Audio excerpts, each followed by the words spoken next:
Buenos días, estimados oyentes.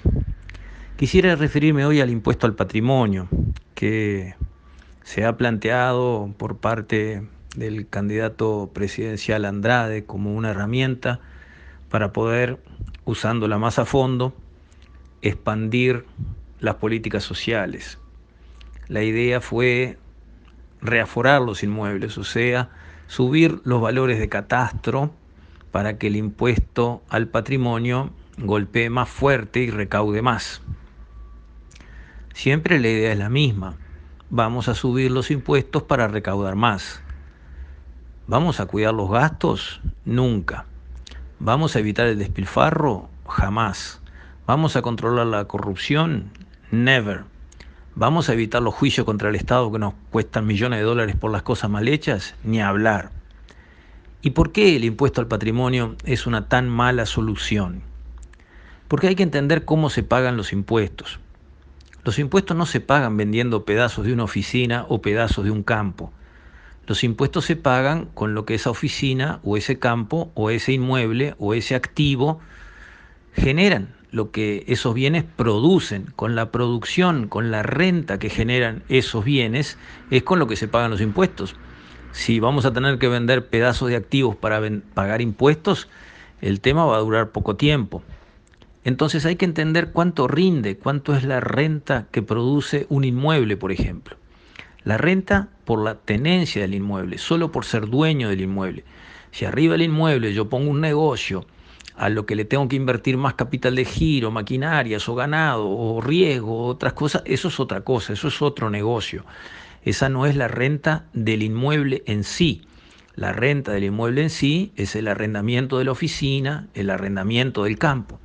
Bueno, un inmueble genera un arrendamiento, una renta, sin explotarlo, simplemente arrendándolo para que otro lo use, de alrededor del 3% libre de los gastos de mantenimiento, los gastos de otros impuestos, etcétera, etcétera. 3% es lo que produce. Y el impuesto al patrimonio es 1,5%. Entonces, no hay que comparar el pago del impuesto al patrimonio contra el valor del bien y decir, pero esto vale 100 y solo le cobramos 1,5, ¿cómo no lo van a pagar? Es muy poquito. Ese no es el análisis. Ese 1,5 no hay que compararlo contra el 100 que vale la propiedad, sino contra el 3 que esa propiedad genera.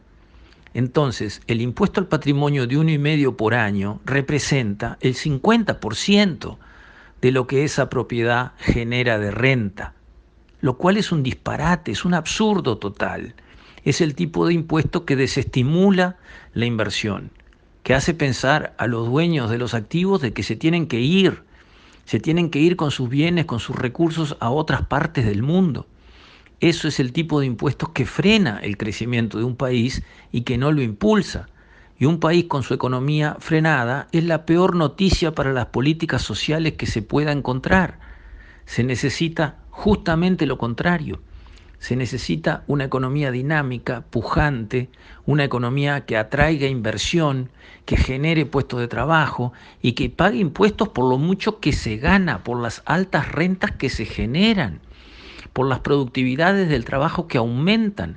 Esa es la economía que trae buenas noticias para las políticas sociales.